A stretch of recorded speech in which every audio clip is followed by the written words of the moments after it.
बिस्मिल्लाहिर्रहमानिर्रहीम। अस्सलामु अलैकुम वरहमतुल्लाहि वबरकातुहू। नेक औरत अगर शादीशुदा है तो जन्नत में अपने जन्नती शौहर के साथ रहेगी और शौहर को मिलने वाली हूरों की सरदार होगी, और अल्लाह ताला उस औरत को उन सब से हसीन व जमील बनाएंगे और वो मियाँ बीवी आपस में टूट कर मोहब्बत करने वाले होंगे। और अल्लाह ताला ने अपने मोमिन बंदू के लिए जन्नत बतौर इनाम बनाई है, जिसमें हर लम्हा लज्जत के हुसूल के असबाब बतौर नेमत मुहैया किए हैं। मिन जुमला नेमतों में एक नेमत अजवाज और हुरों का अता फरमाना है, जो जन्नती की शावानी तस्कीन का जरिया है। ताहम जन्नतियों को जन्नत में गुनाहों की ख्वाहिश न होगी और न ही परागंदा ख्यालात उसे दामनगीर होंगे, बल्कि पाकीज़ा जज्बात व ख्वाहिशात होंगी और उनके हुसूल के हलाल रास्ते दस्तयाब होंगे। मज़कूरा सब बातें कुरान और हदीस की नुसूस से साबित हैं। दुनिया में निकाह का मकसूद असली दो हैं। नंबर 1, नस्ल इंसानी में इजाफा करना। नंबर 2, इफ़्फ़त व पाकदामनी। अलबत्ता जन्नत में हम बिस्तरी हुसूल लज्जत के लिए है। इसके लिए जन्नती हूरें भी मिलेंगी और उनकी दुनिया वाली बीवी भी इंतहाई हुस्न व जमाल से मुज़य्यन और ज़ाहिरी व बातनी गंदगियों से पाकीज़ा होकर मिलेंगी। और अगर कोई शख्स दुनिया में बेशादीशुदा था तो किसी गैर शादीशुदा औरत से उसका निकाह कर दिया जाएगा। मुतअद्दिद नुसूस से पता चलता है कि जन्नत की नेमतों में से ये भी है कि मर्दों को अल्लाह ताला हूरों से शादी करा देगा और अहले जन्नत उनसे जिमा करेंगे। अल्लाह ताला का फरमान है, वज़व्वजनाहुम बिहूरिन ऐन।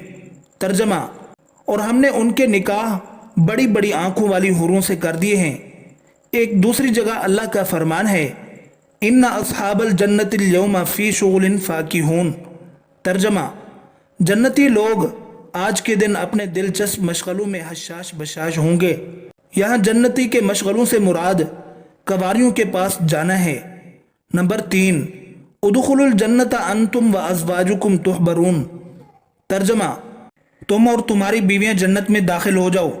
इसी तरह नबी सल्लल्लाहु अलैहि वसल्लम के मुतअद्दिद फरामीन से भी ये बात वाज़ेह है कि अहले जन्नत हुरों से जिमा करेंगे। हज़रत अबू हुरैरा रज़ी अल्लाहु अन्हु से रिवायत है, रसूलुल्लाह सल्लल्लाहु अलैहि वसल्लम से पूछा गया कि क्या हम जन्नत में जिमा भी करेंगे? तो आप सल्लल्लाहु अलैहि वसल्लम ने फरमाया, हाँ, कसम है उस ज़ात की जिसके कब्ज़े में मेरी जान है। खूब जोश से सोबत करेंगे। जब खड़े होंगे तो वो हूर खुद ब खुद पाक और बाकिरा हो जाएगी। ज़ैद बिन अरकम रज़ी अल्लाहु अन्हु से रिवायत है कि रसूलुल्लाह सल्लल्लाहु अलैहि वसल्लम के पास यहूदी है और पूछा, अय अबुल कासिम, आपका ये गुमान है कि जन्नत में लोग खाएं और पिएंगे? तो रसूलुल्लाह सल्लल्लाहु अलैहि वसल्लम ने इरशाद फरमाया, हाँ, उसकी कसम जिसके हाथ में मोहम्मद की जान है, जन्नती मर्दों में से हर एक को खाने पीने और हम बिस्तरी करने में 100 आदमियों के बराबर कुव्वत दी जाएगी। हज़रत अबू उमामा रज़ी अल्लाहु अन्हु से मनक़ूल है कि उन्होंने हुज़ूर सल्लल्लाहु अलैहि वसल्लम से सुना।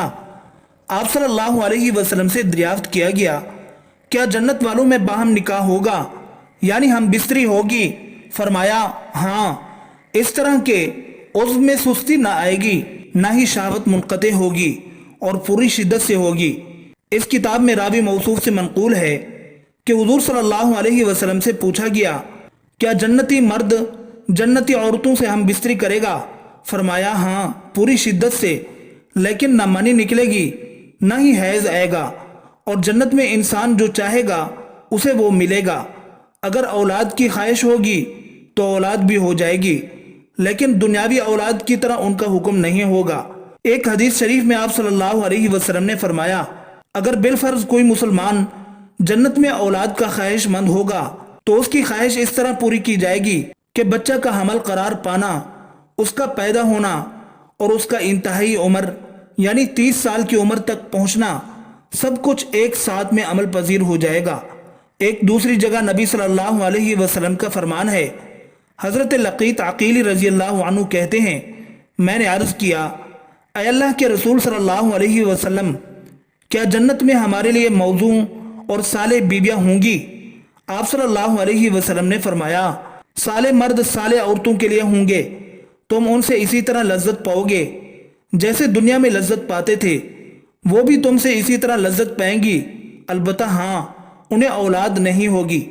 امام بخاری رحمۃ اللہ علیہ فرماتے ہیں کہ امام اسحاق بن راہویہ رحمۃ اللہ علیہ نبی صلی اللہ علیہ وسلم کے فرمان، اگر کوئی مومن جنت میں اولاد چاہے گا تو اسی وقت ہو جائے گی جیسے وہ چاہے گا۔ اس کے متعلق کہتے ہیں کہ مومن کو اولاد کی چاہت ہی نہیں ہوگی، یعنی امام اسحاق بن راہویہ فرماتے ہیں یہ ایک فرضی بات ہے کہ اگر چاہت ہوگی تو ولادت ہوگی، لیکن جنت میں اس کی چاہت اور خواہش ہی نہ ہوگی۔ جنت میں اولاد کی خواہش نہ ہونے کی وجہ یہ بیان کی گئی ہے کہ جنت دائمی اور سرمدی رہنے کا مقام ہے، اس میں رہنے والا کبھی نہیں مرے گا کہ اس کو نسل کی ضرورت پڑے۔ دنیا میں تو انسان پر موت واقع ہو جاتی ہے، اس لیے اپنی نسل باقی رکھنے کے لیے اولاد کی حاجت ہوتی ہے، جبکہ جنت میں ایسا نہیں ہے تو اولاد کی حاجت و ضرورت بھی نہیں ہوگی۔ واللہ اعلم بالصواب۔ حضرت عبداللہ بن مسعود رضی اللہ عنہ سے روایت ہے کہ نبی مکرم صلی اللہ علیہ وسلم نے فرمایا کہ بے شک جنتی عورتوں میں سے ہر عورت کی پنڈلی کی سفیدی 70 جوڑوں کے باہر سے نظر آتی ہے، بلکہ اس کی پنڈلی کا مغز تک نظر آتا ہے۔ اس کی وجہ یہ ہے کہ اللہ عز و جل نے فرمایا کأنہن الیاقوت والمرجان، ترجمہ گویا وہ لعل اور یاقوت اور مونگا ہیں، اور یاقوت ایک ایسا پتھر ہے اگر تم اس میں دھاگا ڈالو پھر اسے بند کر دو پھر بھی اس کے باہر سے وہ دھاگا تمہیں نظر آئے گا۔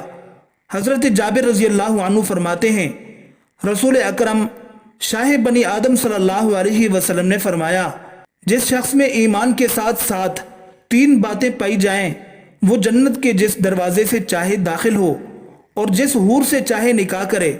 نمبر 1 جو پوشیدہ قرض ادا کرے، نمبر 2 جو ہر نماز کے بعد 10 مرتبہ سورہ اخلاص پڑھے، نمبر 3 جو اپنے قاتل کو معاف کرے۔